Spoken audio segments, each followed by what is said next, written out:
Kampi ng masa. At syempre po, kompleto po tayo ngayon dito sa studio.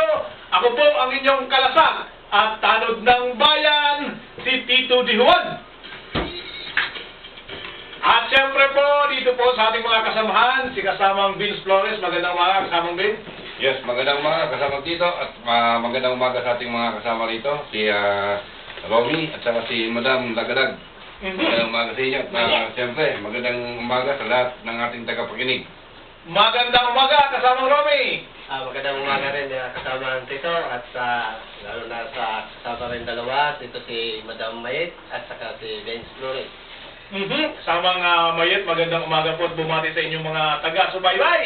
Okay, isang maliwanag na umaga po at kaisipan para sa ating lahat. Siyempre, ang hatid ko sa inyo, ang dala ko ngayon ay tungkol sa balitaan sa Rembrandt kahapon. Napakaganda po at atin yan pag-usapan maya-maya lamang ng konti. At syempre po, atin po munang batiin ang ating pong mga taga-subaybay. Ang pangunahan po natin sa pagbati po ang ating pong mga kasamahan dyan.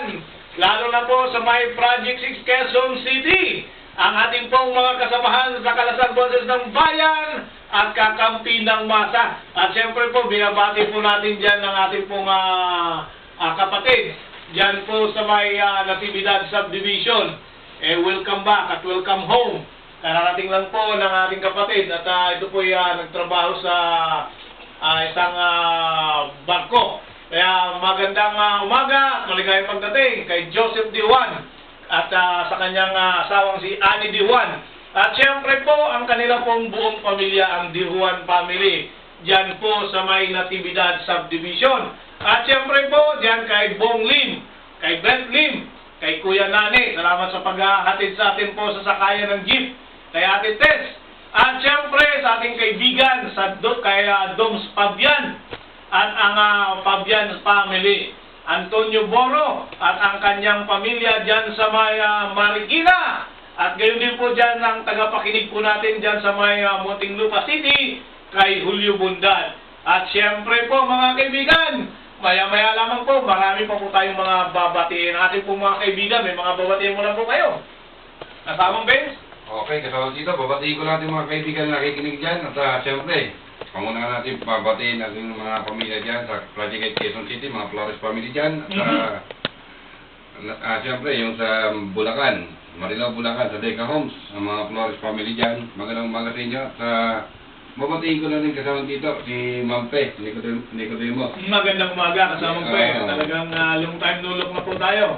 Saka si Ma'am Ruth Lamos ng MSWDO ng Marilao Bulacan. At syempre po, kaya kasamang Romy, mayroon kayong babatiin muna. At bago tayo magpalaw sa ating pong mga usapin ngayong umagang ito. Okay, maraming salamat po kasamang dito at sasalamatan ko yung pinabati ko yung mga kasama ko dyan sa Project 6, lalo na si Larry Hamon, yung nagmamaniho ngayon sa unit na dala ko, yung 305. Nakikinig yun dahil sinit ko na yung radio kapon. At magandang umaga sa mga pasahero dyan, ang inyo pong minamahanihong jeep, kasamang Larry. Tsaka dito sa sa mga kamag-anak ko dito sa Tanyag, Tagig, mga Matulog family, mga Quezon family, at saka mga Dadak at Hayo mga family. Magandang umaga sa inyo lahat. Okay, ako naman po ang mami at babaeng lagalag ang bumabati sa aking partner na si Rudy Lopez. Yan, magpagaling ka ng partner para tuloy na tayo, hataw na tayo. And then yung aking pamilya sa Parañaque, yung aking mga anak Marie at saka si Kate, at syempre yung ating mga kasambahay dyan. Okay? Kay kasamang Rudy, get well soon. At magpalakas po tayo kasamang Rudy. At syempre po, binabati ko muna po ang ating kaibigan. Matagal na kaibigan at kasamahan po natin ito dati. Yes. Sa ating programang Kalasag Boses ng Bayan at kakampi ng masa. Kay kasamang Beth Alcaraz. Happy wedding po. At talaga naman pong nandyan na po kayo sa inyong pinakamasayang party ng inyong pong buhay. Lalo na po sa inyong pong pagiging misis na.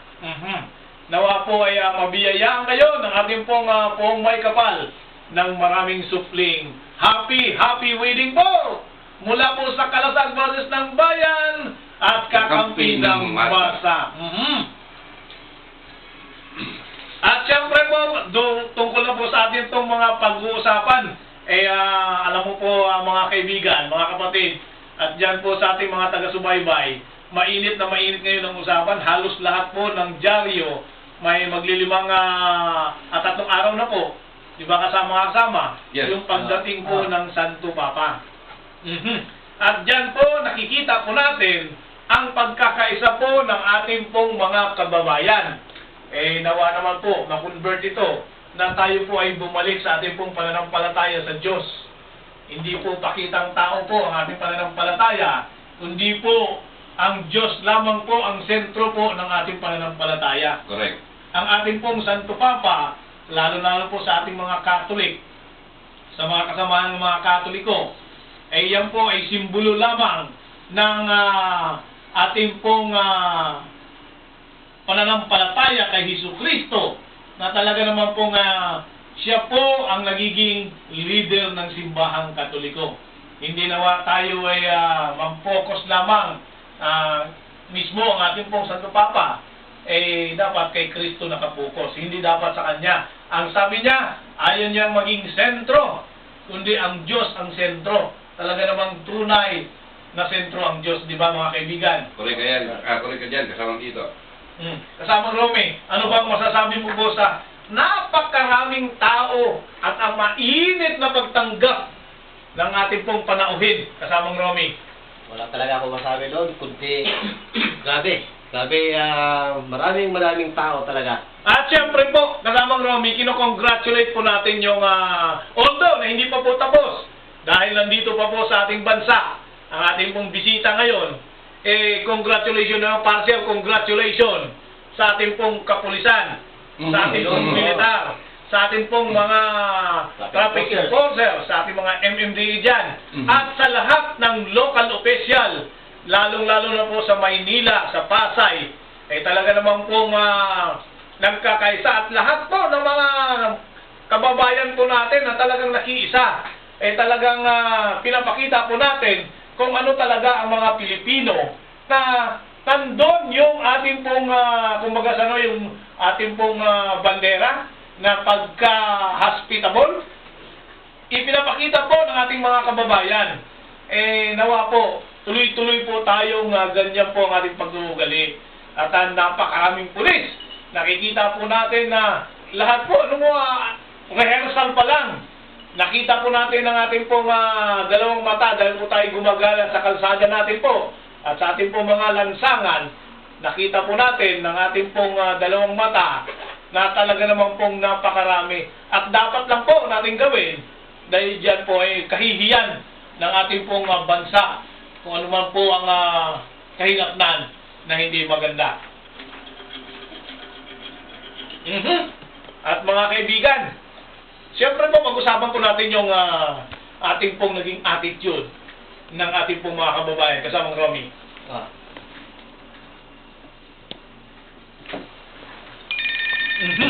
At medyo lumipat ka ng pwesto para makikita kita. Medyo hindi ko nakikita yung Gandang lalaki. ang gandang lalaki mo nga, partner. Nakatago Nagtatago ka eh. Magpakita ka. Naka-online po tayo ngayon sa ating pong online streaming. Makikita yung mukha mo. Dinikita ko lang si Madam. At syempre po, marami po tayong mga interviewin mamaya. Interviewin po natin ang ating pong kaibigan dyan sa may Kalumpit, Bulacan, kung saan may ginagawa po sila ngayong medical mission dyan sa Kalumpit, Bulacan, sa pangunguna po ng bukal na si Bukal Fermin. Nawa po, marami pong maserbisyuhan ng kanila pong mga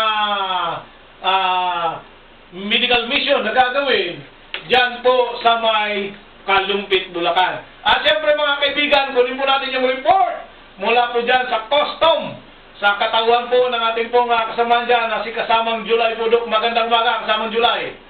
Yes, magandang umaga, Mr. Diwan, at please, Facebook, pang-safety niya. Oo, alam mo, kahit gano'n ang Bureau of Customs, sa dami ang issue tungkol sa smuggling. At hindi naman natin i-bet ni judgment o hatulan kung sila'y makasalanan. at nagkakasala kasama Tito Diwan.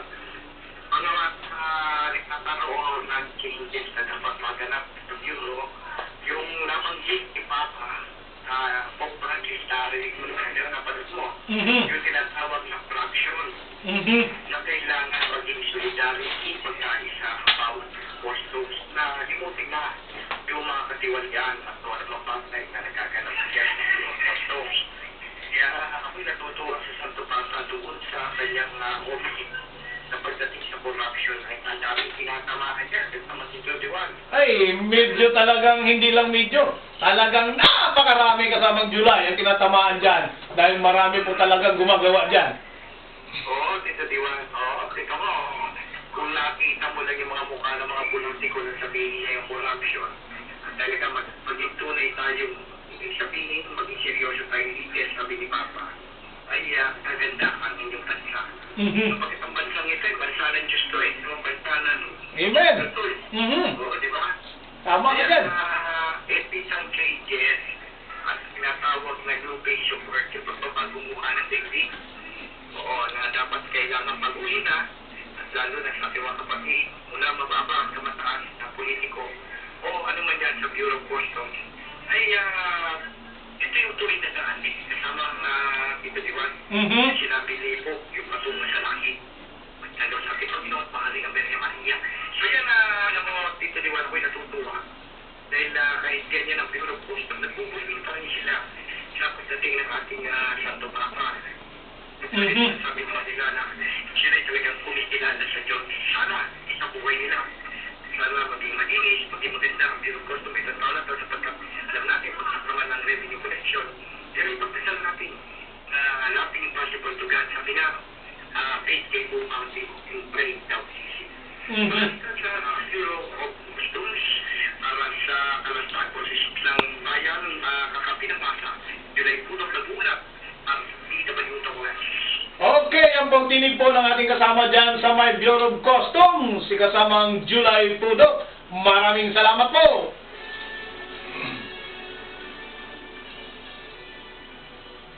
At syempre po mga kaibigan, tama po yung obserbasyon ng ating mga kasamahan dyan, lalo na sa custom.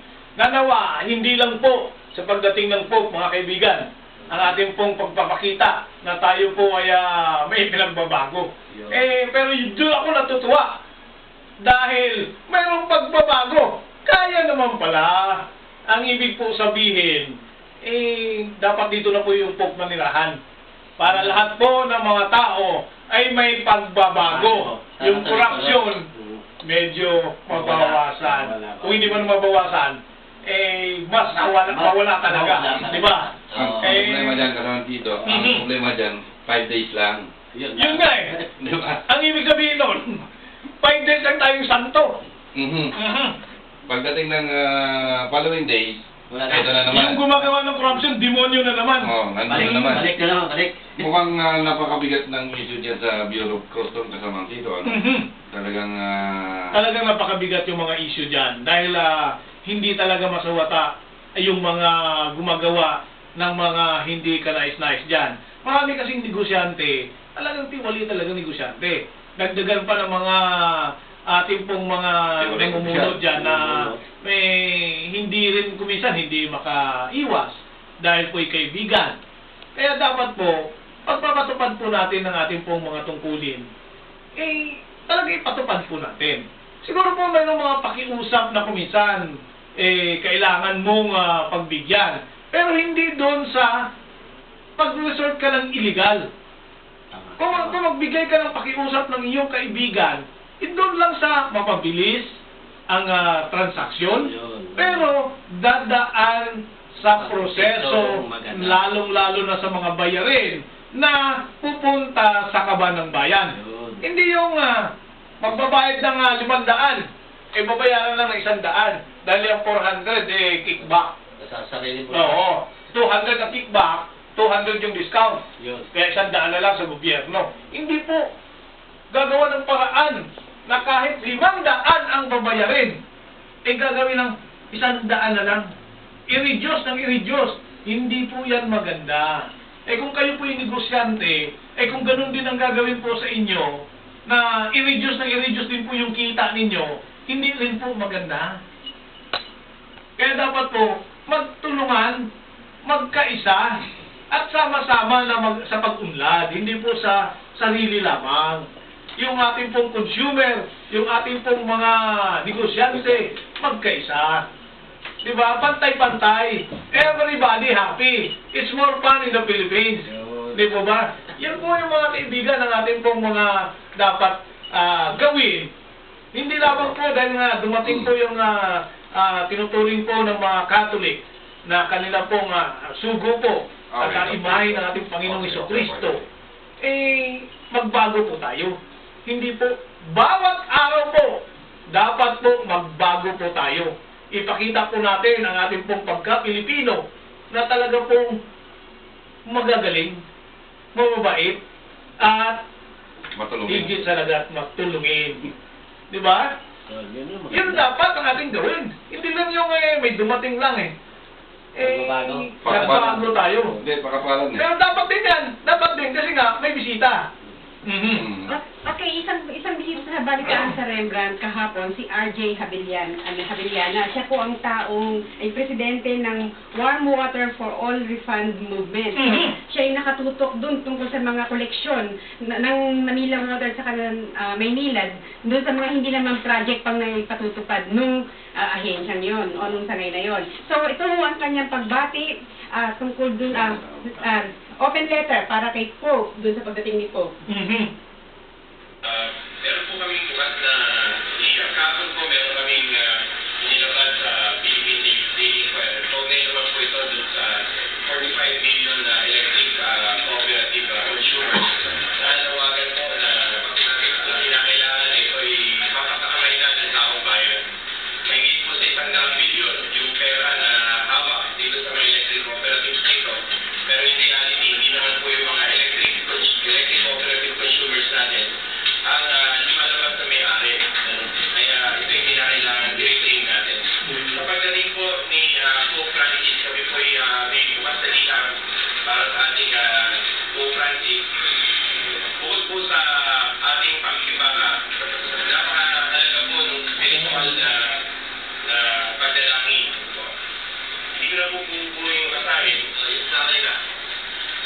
Dear beloved Pope Francis, the Filipino people are helpless and powerless against the Goliath in business and politics.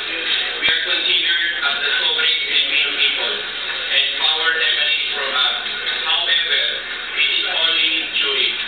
The real sovereign and powerful in our country are the few wealth politicians and businessmen, katulad po ng inyong binabanggit kanina.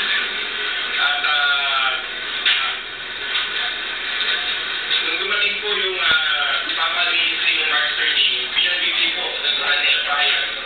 Please, I would like to ask all those who have positions of responsibility in economic, political, and social life, and all men and women of goodwill, let us be protectors of creation, protectors of God's plan, inscribed in nature, protectors of one another, of the environment. Huwag po natin kalimutan ang tubig ay bigay po sa atin ng Panginoon. Ang tubig po ay hindi kinakailangan gawing negosyo. At ang tubig po ay karapatan natin lahat. So ito po yung aming mating panawagan sa ating Pope Francis na panahon na ang piling ng sambayan ng Pilipino ang kanyang hinubuhasan. Magdasal po tayo at patuloy tayong makibaka para hindi lang ay isang tunay na lipunan na ang mga maliliit, ang mga walang kapangyarihan ay magkaroon po ng tunay na tinig sa pinapangarap ng lipunan. Yan po ang tinig po dyan sa may Rembrandt Hotel. Yung ating Water for All Refund Movement or WARM. Talaga naman po Si RJ Habiliana. ang presidente po nila si Rodolfo D. Habiliana Jr. Nawa po talagang pag-isipan po natin ng mabuti yung ating pong mga ginagawa dyan, lalo na sa tubig. Ang tubig, bigay na nga may kapal yan. Yan po ang provision na ibinigay ng Diyos para sa atin. At hindi po dapat mahalin ang singil sa tubig na yan. Yan libre na kinuha. Dapat po, gastos lang ang inyo pong babawiin at kunting tubo. Hindi po yung tubong lugaw. Nakakataka ako, kasama dito, isang, yung mineral, 10 piso, maliit. Yung iba pa, 12. Mas mahal pa sa gasolina pagka inipon-ipon mo na. Inipon, mas mahal pa. Talaga naman po, yung 1 litro ng tubig, parang gasolina na rin. Oo, yun na. Samantala ang tubig, makikita lang yan kahit saan dito sa Saan. atin. Kaya nga, dapat po, dyan po tayo magiging vigilant po tayo dyan. Dahil po sa mga kamay at mga gahaman na hindi po talaga mapakali kung hindi po nakaka-ganso sa kanilang pong kapwa. Samong mayet? Okay, yung tungkol dun sa eleksyon, actually, dala ni Ado Paglinawan yon, yung balitang yon, na talagang pagdating sa eleksyon, wala na tayong magagawa daw sa COMELEC dahil naka-close na, sarado na yung usapan at bidding, yung kontrata sa Smartmatic. So, well, anyway, pag-usapan muna natin yung usapin sa lupa, doon nakaraan si Judge, di po ba ating yung problema nila na dating sa Caloocan ay ngayon ay Quezon City na. So may solusyon dyan kahapon na pinag-usapan at bisita doon si Daniel Prianeza na talagang siya yung tumutuklas ng mga history ng kalupaan natin dito sa Pilipinas magmula pa sa titulo ng Kastila. Kaya 5 minutes, pakinggan natin yung kanyang solusyon kasi meron pa rin doon isa na may problema din sa PhilInvest, yung kanilang lupain, inagawan. So, ito ito muna yung una, si Rusty Cruz tungkol dun sa kanyang problema na siya ay inagawan ng lupa ng PhilInvest. Ako po yung isa sa angka ng mga ilako na ninakaw din po ng mga ilang tiwaling ng ulat sa gobyerno. Yung lupa po ng aming lolo, yung lot 392. Ngayon, ang nakapagtataka po dito, hindi ba ang mga nanunungkulan sa gobyerno, sila ang sandigan ng mga mamayan? Pero taliwas po sa mga nangyayari dito sa atin sa Pilipinas, sila, kung sino kayo may mga kapangyarihan, sila yung kumikitin ng kabuhayan ng mga mahihirap, tulad ng ginawa sa aming angkan. Na ang aming lolo na may pag-aari ng lupa, talagang 392, ginawa nila ng paraan para makuha ng gobyerno at sila ang makilatang. Nagtayo sila ng peya na ginamit nila para makuha nila yung aming kalupaan. Na sinasabi nila na sila ay isang public servant, pero hindi po. Sila po ay mapagnabi sa katulad naming mga nahihirap.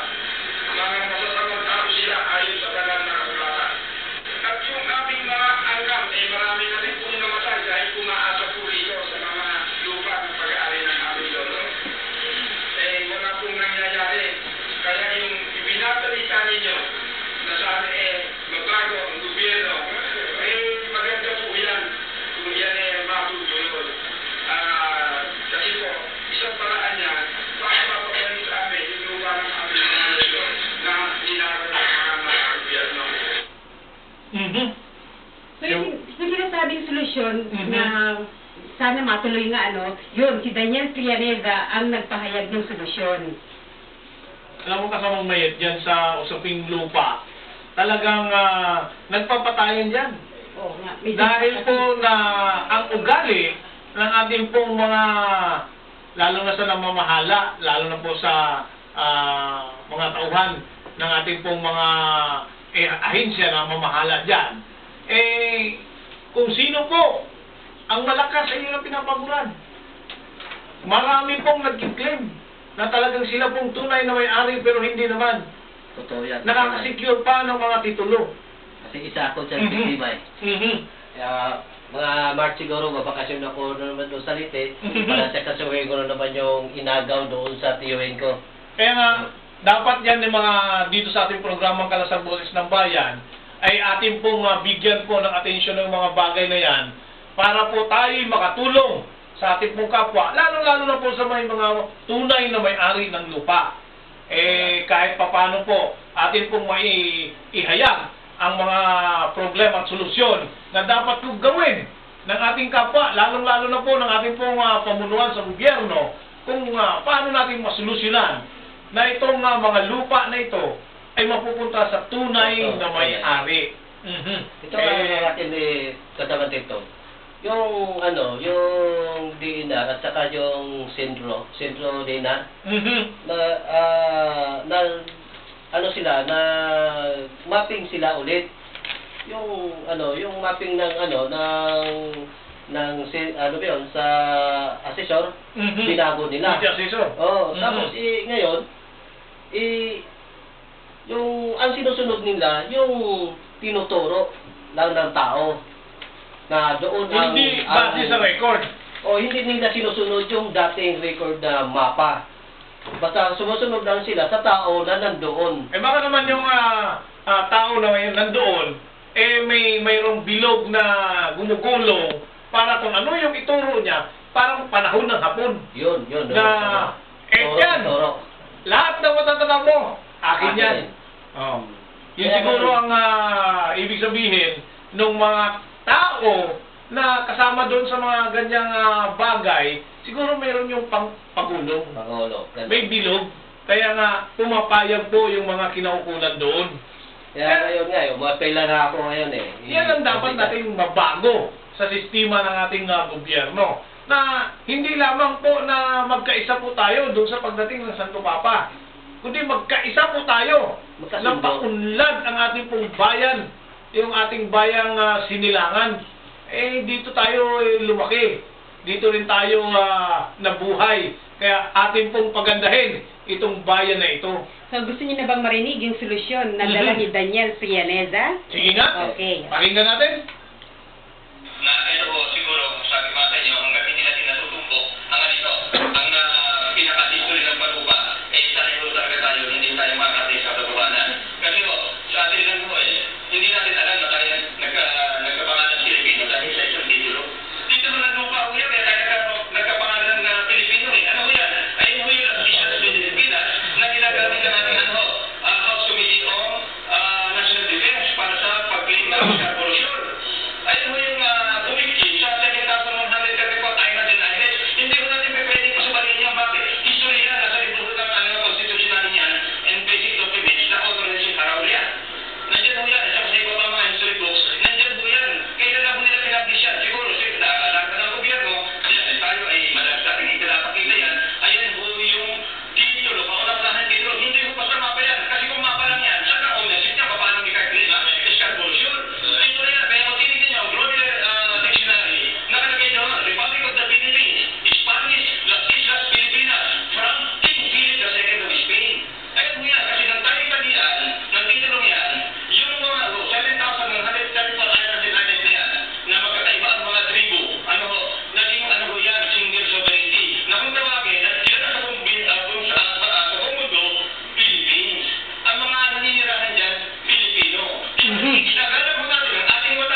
mga kasama Ronnie, di ba may binabanggit ka na problema sa lupain, ano? Okay, ibig sabihin, itong kasama natin si Daniel Frianeza, siya ho ang pwedeng kasama natin magtanggol. Kung sino man yung may problema sa lupa, pwede natin yung kasamang magtanggol dahil nasa kanya yung mga pruweba. Hindi lang basta xerox copy, yung pruweba. Kasi napag-aralan na nila at meron na silang mga pinadala. Yan, yung pinaka-latest ngayon sa Supreme Court na pinaalam nila na, yan, hawak na ni kasamang tawag to. Di ba? Binabasa mo na yung papel. Tama ka dyan kasamang Mayet. At syempre po, atin po yung talagang himay-himayin mamaya lamang ng konti. At atin pong makausap po ang ating pong kasamahan dyan sa may Kalumpit, Bulacan. Kung saan po may nagaganap ngayon na medical mission sa pangunguna po ng kanilang board member dyan na si board member Fermin. At sa pangunguna po ay ang punong abala yung ating pong kaibigan dyan na si kasamang Noli Concepcion at dating kapitan po ito ng Muson, Barangay Muson. Barangay Muson. San Jose del Monte. Pong masipag ito ang ating pong kaibigan na ito. Nandiyan na po ba sa kabilang linya po ang ating pong si kasamang Noli?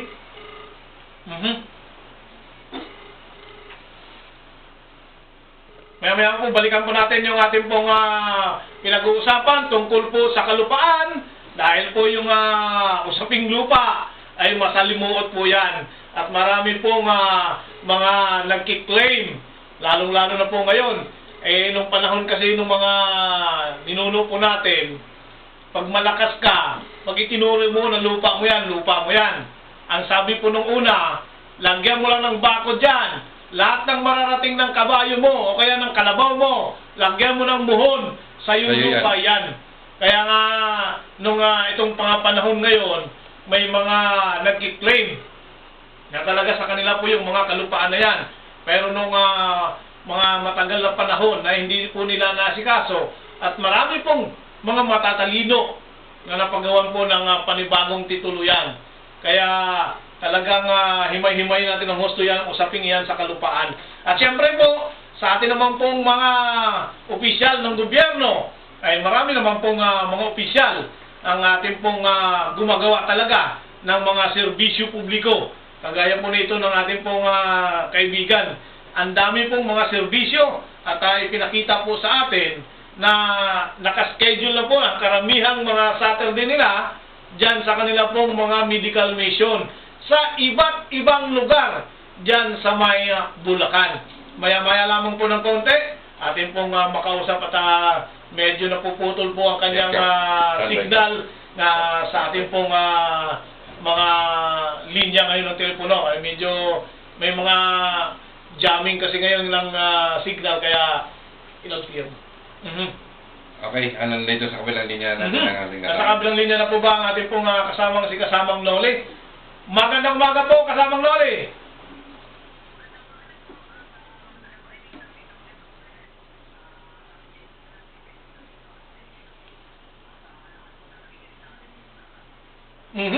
Kasamang Noli, kamusta naman po ang ginagawa niyo pong medical mission dyan?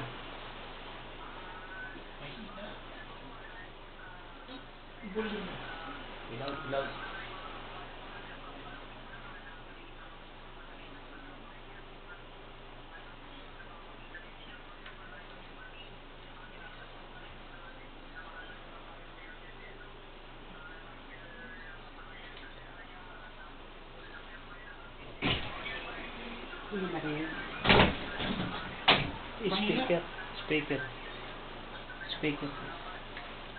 Mga kababayan po natin natin sa mga senior citizen na mga namumulima po sa sakit nila sa mata, yung pagkalabo, kaya naman po ang dahilan ay katarata, glaucoma o kumita, napakalaking bagay po ito dahil sila po ay pang-operahan po ng libre. Mga luminaw po ang kanilang mga mata. Okay, kasamang Noli, ano po ba mga serbisyo na ating pong binibigay ngayon sa ating mga kababayan dyan? Kasalukuyan po ay kami po concentrate sa Linaw Tanaw Eye Care Program. Okay. Ito po ay bahagi ng bayanihan sa barangay program ni Board Member Michael Fermin, kung saan ay ito po muna yung prioritize upang maging priority po sa pagkakataon po ito ang mga nakakatanda po natin mga pinamahal na buhay, mga lolo po natin. Na dito po ay nakita po namin sa dami po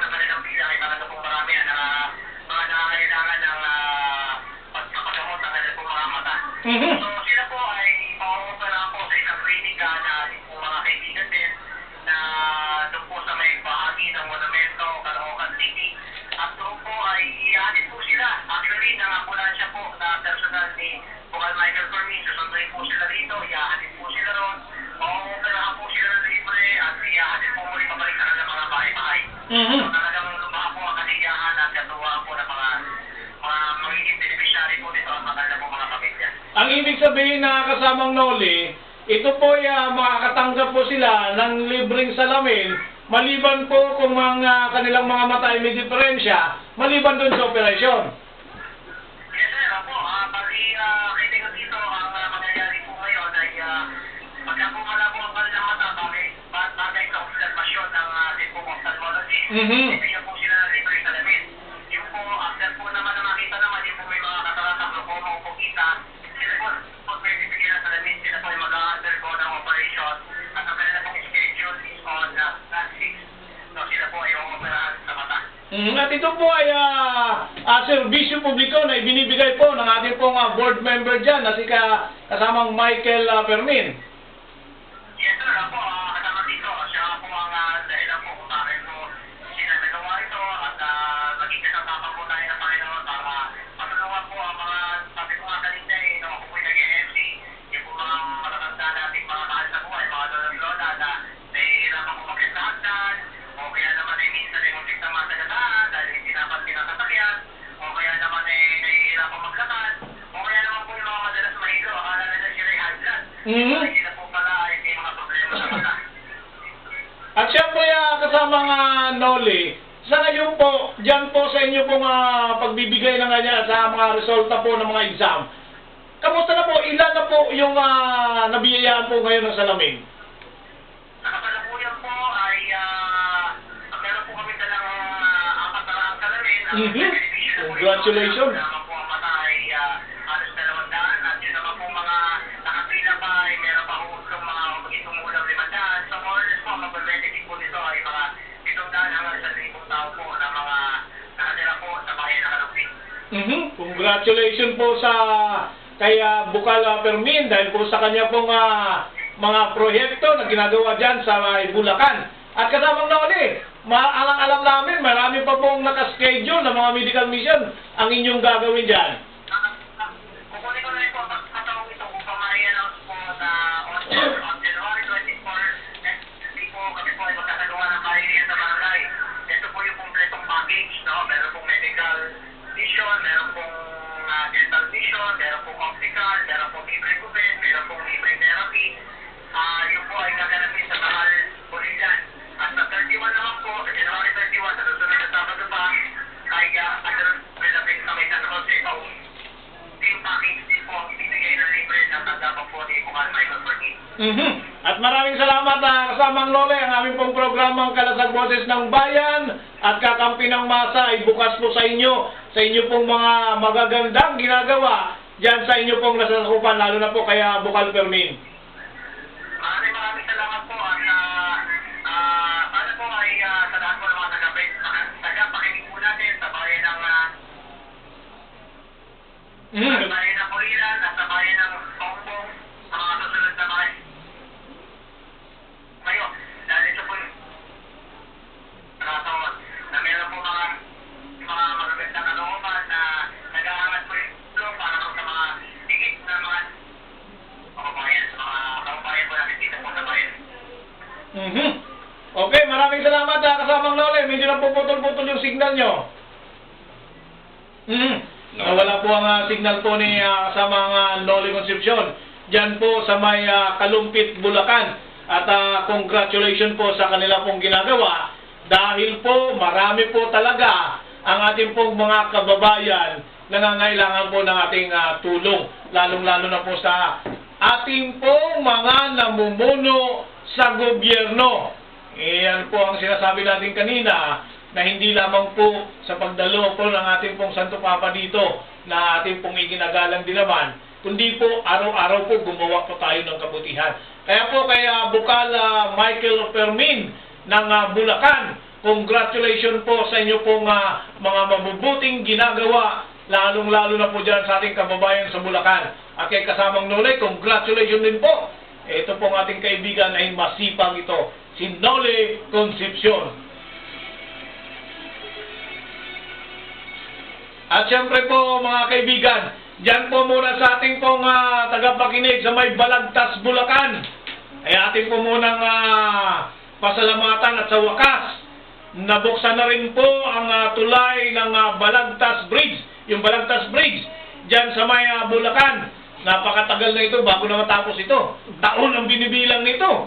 Dahil po sa kabagalan po ng gumawa ng proyektong ito. Pero congratulations na rin. At dahil po ito'y natapos na. Sa wakas po, yung dalawang barangay na siniservisyohan po ng tulay na ito, yung Barangay Wawa at Barangay San Juan, sa wakas po, makatawid na po yung ating mga sasakyan ng maluwalhati. At tangan nga lang po na nakikiusap po ang ating pong mga residente dyan na lagyan naman po ng ilaw. Lubos-lubusin nyo na ang inyong pong serbisyo, lagyan nyo na po ng ilaw upang hindi po magkaroon po ng mga aksidente sa area. Bago nga tulay, madilim naman, gawan po natin ang paraan na malagyan po ng ilaw upang lumiwanag po yung tulay na yan at hindi po maging sanhi ng aksidente. Maraming salamat po dyan sa DPWH ng Bulacan. Talaga pong kahit po makupad ang inyong pong kontraktor na nakuha dyan, congratulations pa rin po. Natapos din. At syempre po, Mag-follow up din ako, kasama dito, yung boundary ng Prensa, Marilao, at saka Loma de Gato. Di ba meron silang inuukay ngayon doon? At the same time, inaayos yung kalsada doon. Ang problema, pagdating sa gabi, napakadilim. Wala man lang sign edges na pwedeng kahit na konting ilaw man lang sana. Ang dapat mo dyan gawin, lalo-lalo, ano ba ang proyekto yan? Provincial Road ba yan ng Bulacan? Yes, oo. Ay sa ating pong engineering district ng probinsya ng Bulacan. Kung kayo po ang in charge po sa paggawa po ng kalsadang yan, kagabi po, dumaan po ang inyong lingkod, kasamang Tito Diwan at saka si Vince Flores, dyan sa area yan at ating pong nakita personal na talaga pong napakadelikado sa ating pong mga motorista. Dahil po yung dulo sa dulo, wala pong signages na may o ilaw man lang. Imagine mo, kaliit-liit na kalsada dahil ng isang linya ay ginagawa, nagsalubungan yung sasakyan at hindi na halos makagalaw. Kaya nga dapat po, lagyan nyo po ng mga ilaw o blinker man lang sa kabilang dulo, Ayan po nakita po ng inyong lingkod at si kasamang Vince Flores. Kaya po dyan sa Engineering District ng Bulacan, gawin po natin. Unang-una nga, yung mga kalsadang yan, ang bilis masira. Kagagawa lang, sira na naman. Kulang. At ang tagal-tagal daanan. Imaginin mo dito sa Metro Manila, ito po base sa ating pong mga eksperyensya. Ang kalsada dito, gawin nyo yung araw. Sunod na araw, medyo patigasin konti, sunod na araw, madaanan na. Pero yung dyan sa Bulacan, lalo na sa area ng papuntang San Jose, yung mga ginawa dyan, buwan bago madaanan. Pero hindi nagtatagal, sira din naman. Kulang sa timpla yun. Baka naman yung yung 10 simento, 3 akin. 7 iyo. 3 akin. Wag naman. Kung gagawin niyo yan sa mga bahay niyo, guguho yung bahay niyo. Kawawa naman yung pamilya, madamay. Kaya po sa Engineering District ng Bulacan, tinatawagan po kayo ng programang Kalasag Boses ng Bayan, nagkakampi ng masa. Ayusin po natin para hindi po tayo mag-cause ng accident dyan sa area. Ito balita, punta tayo sa transportation. Dito lalo na sa mga jeep. Yan po yung mahal natin po yung ating mga kaibigan dyan. Ano bang latest sa ating mga transportasyon ngayon? Marami, lalo na kapon. Napaka-traffic, nasira na yung Quiapo. Kaya 2 ikot lang ako gumarahin na. Pero marami namang pasahero. Naku, yun ang wala. Yun nga. Dahil nga, malinis. Naglalakad yung ating mga tao ngayon. Dahil nga dun sa pagdating po ng ni Pope Francis. Ang pa doon, sa hapon na, marami. Kaso gumarahin na kami kasi may oras ang ano namin sa sasakyan. At saka ito pa, paalala ko nga doon sa mga kasamahan kong mga driver, na ingat kayo sa mga modus operandi dyan sa mga manluloko. Dalawa sa kasamahan namin na tinutukan ng baril. Tapos, bibintahan ng shabu. Pag hindi ka bibili, kukunin yung pera, kukunin yung pera, halaga na 500, tapos doon mo na lang malaman na iiwanan ka ng isang na shabu. Sa pagdating mo na sa grahe. Doon mo na makikita yun. Doon na makikita na may shabu. May shabu. Hindi ka makapalag doon dahil tinutukan ka Ng baril. ng baril. Itong tanong naman natin kasamang Romy, ano ba yung tumututok ng baril? Ito ba ay nakasibilyan? Naka-civilian siya, tapos ang sabi, naka-short lang, sapatos. Marami daw itong shabu doon sa sapatos. Saan area ito kasamang Romy? Sa pair at saka dito sa waist. Sa West Avenue. West Avenue. Tapos, nung pumunta ako ng... West Avenue, may mga traffic enforcer po tayo dyan. At mayroon po tayong mga pulis na nakatambay dyan. Mayroon silang tent dyan. At bakit po nangyayari po yan? Yan doon po, dyan ako nagtaka. Meron ding yung parang hold-upper. Medyo napuna ko na yung kilos niya. Ngayon, bumaba ako. Pababa ko, nagtaka ako bakit walang pulis. Ay, ibig sabihin, baka may tembre. May timbre. Galing sa baler, sumakay.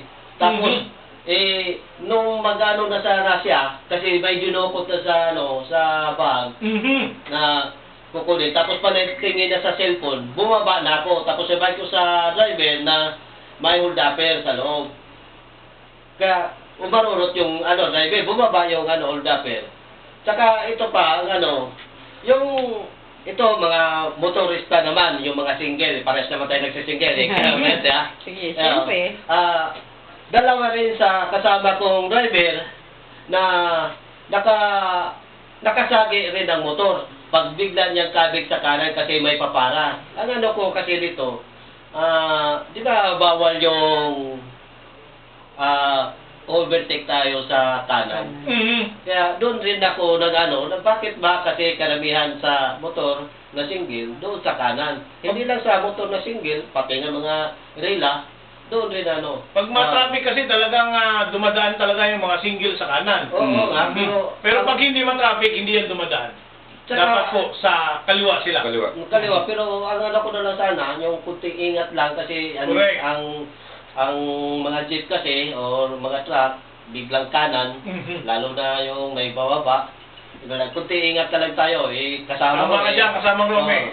Pero doon sa problema ng ating mga kasamahan dyan, lalong-lalo na po doon sa may nagpa-planting ng shabu, doon sa ating pong mga driver, tinatawagan po natin ang ating pong mga kapulisan, lalo na dyan sa may Manila Police District.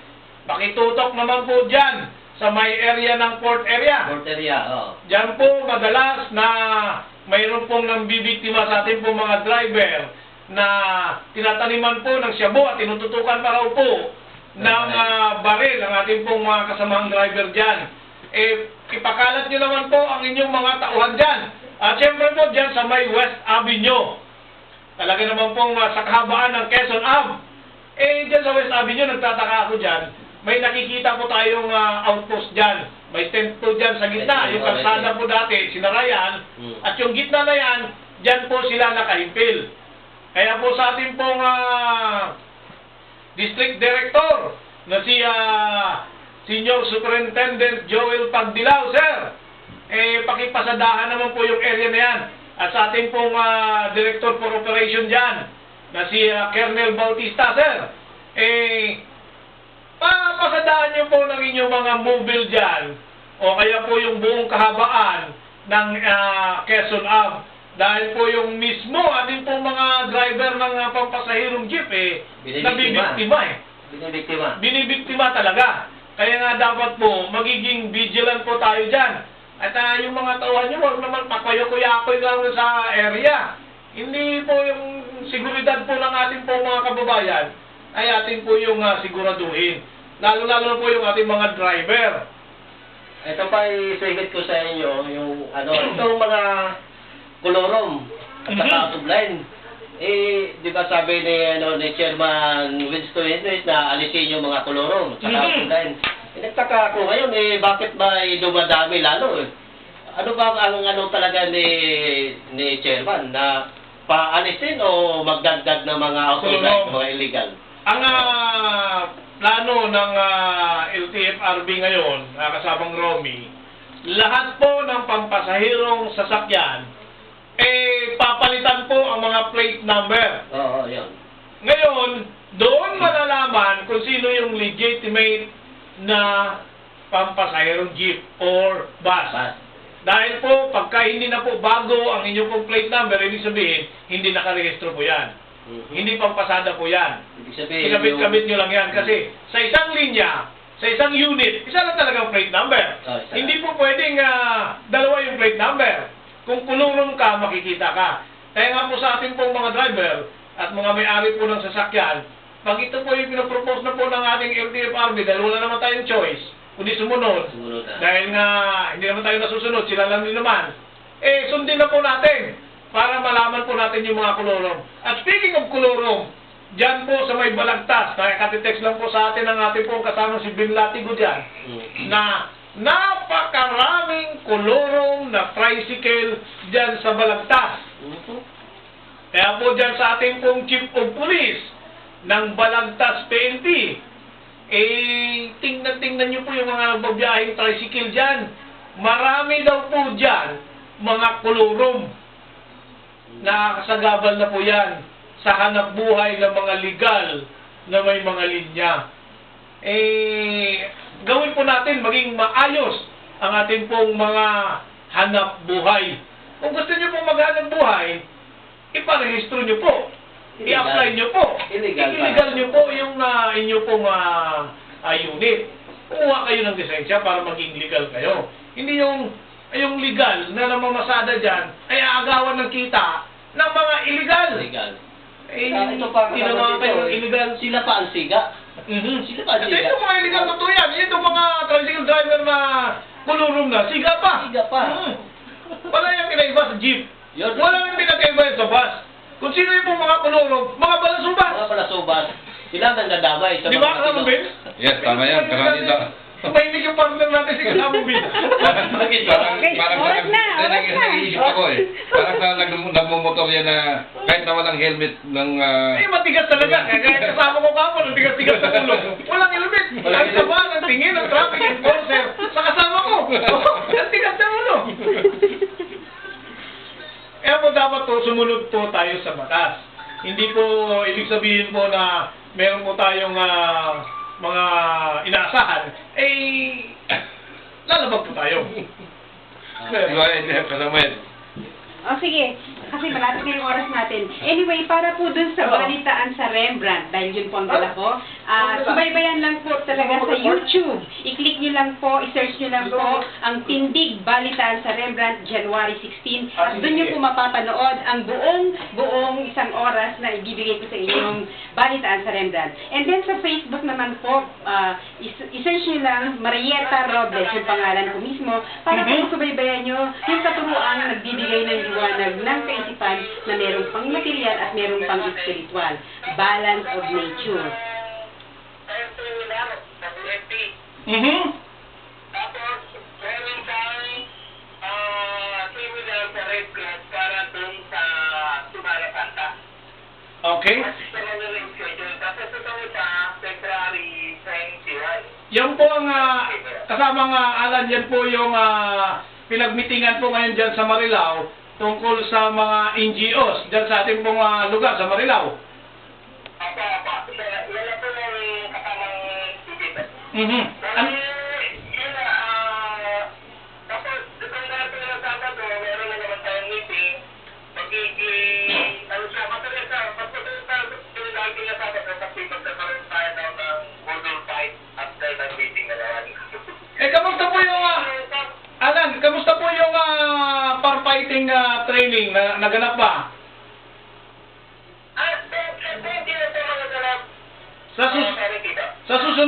Sabado po yun.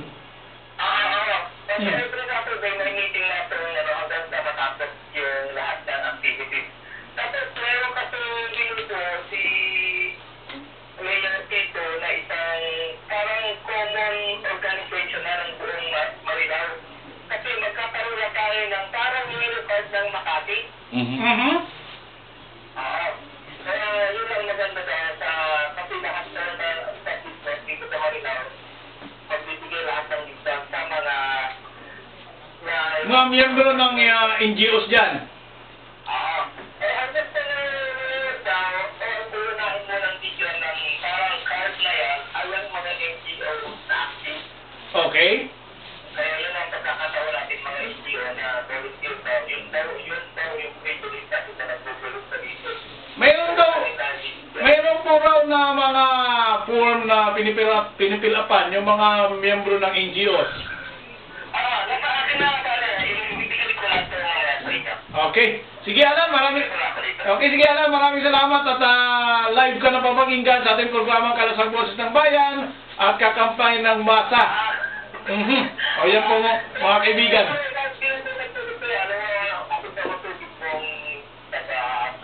Okay po, yan po mga kaibigan ang tinig po ng ating pong kasamahan sa Balikatan People sa Layan. Diyan po sa may Marilao, Bulacan. Sa tauhan po ni Alan Ulalia. At nagkaroon po sila ng seminar po dyan tungkol po sa mga NGOs po, mga different NGOs na accredited ng Marilao Municipal Government. Lalong-lalo na po ni Mayor Tito Santiago. Okay. At syempre po, sa sunod na Sabado, mayroon pa pong mga seminar na gagawin po dyan sa may Marilao. Maraming salamat, Alan Ulalia. Natutunan na yung oras natin kasama dito. At syempre po, kunti na lang po yung oras natin. At narapat na pong unti-unti po tayong magpaalam. At batiin nyo na ang inyong pong mga babatiin. Kasamang Romy. Binabati ko, una doon sa Buson. Balik tayo sa Buson, sa Bulacan, yung magaling na magluto ng puto at saka kutsinta. At saka pala ko pala sa Project 6, lahat ng mga driver, magkaroon tayo ng meeting. Isiset ko muna kung kailan ang meeting tungkol sa eleksyon natin sa mga sa Joda. Kailangan natin magkaroon ng association para hindi tayo api-apihin sa mga putong. Kasamang Mayan. Okay, para po dun sa may mga problema sa kalupaan, meron ba tayong email sa Kalasag? Wala pa, hindi pa tayo nakagawa. Tumawag lang po kayo dito sa atin sa Kalasag, yung telephone number na ibinigay sa inyo ni kasamang Tito. At para ho matulungan namin kayo dahil sa pamamagitan po ni Daniel Prianesa, yan po, sila po ang tunay na solusyon at sagot sa ating mga problema kung tayo ay talagang inaapi ng mga mayayaman na yan. Okay, ako po ang inyong mami, Mayet Robles, ang